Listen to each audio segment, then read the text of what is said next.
And then, with World War II's end, LA's wartime economy adapted itself to a booming automotive industry with major corporations like GM, Chrysler, Ford, Goodyear, and Firestone, all establishing factories in South Los Angeles.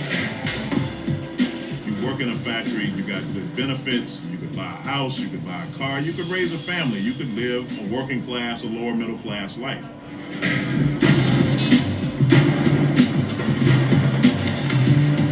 It was a moment of unprecedented black prosperity in which the trajectory of black America was on the rise. People were getting jobs, people were buying homes, people were buying cars, sending their kids to colleges. It was a moment of real optimism.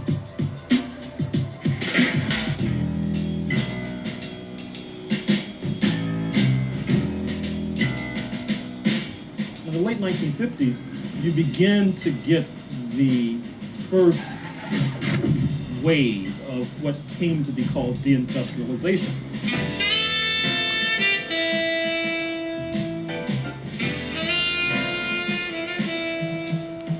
The American economy is changing. We're moving from an industrial economy to an economy based on service, based on information, rooted in technology. That is, it's high-skilled, high-wage, high training on one hand, very low-skilled sweatshop labor on the other hand. Blacks find that their skills don't fit into either of those demands. They don't have the education or the skill or the training because of historic discrimination to work in aerospace.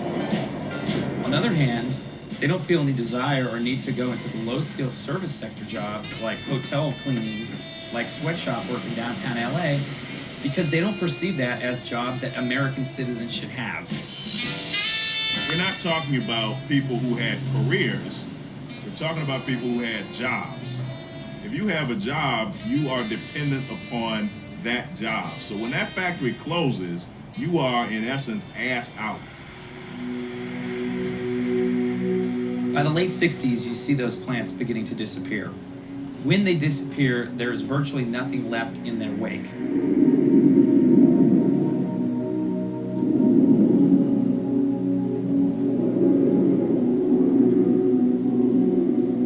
And so it leaves a gaping hole in the economy of that region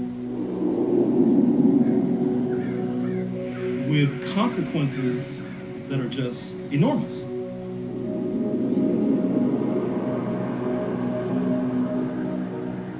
Generationally, in America, it's supposed to be about the American dream. People are supposed to move up. They're supposed to elevate.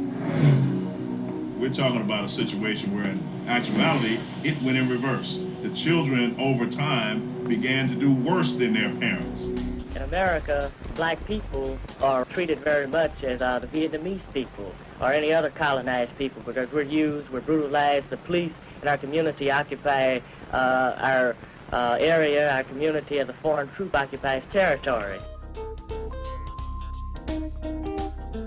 They moved largely from a service and self-defense kind of organization into an organization that adopted what was essentially a siege mentality. Let us arm ourselves to defend ourselves because if we don't, we're all dead. And of course, that's the way that, that things ultimately played out. Huey Newton fell apart, started abusing drugs. And one day I walked in the house over there where I stayed, and he's got a big brick of cocaine. I said, what is this? Oh, you don't understand. He's like, we're going to raise some money for the party. I said, it's not like this, Huey. I said, not like this. I said, this is cheap. I said, do you realize politically they will destroy us with this bullshit? With the demise of the Black Panther Party, into that gap stepped the gangs, the drug traffickers, and so forth. The Crips and the Bloods are a direct child, if you were, of the demise of the Black Panther Party. They ran them down, they chased them down, they hunted them down, they murdered everybody that they could and made everybody else either go to exile or they locked them up in the penitentiary. And when all that was over with, a new element rose up called the Crips.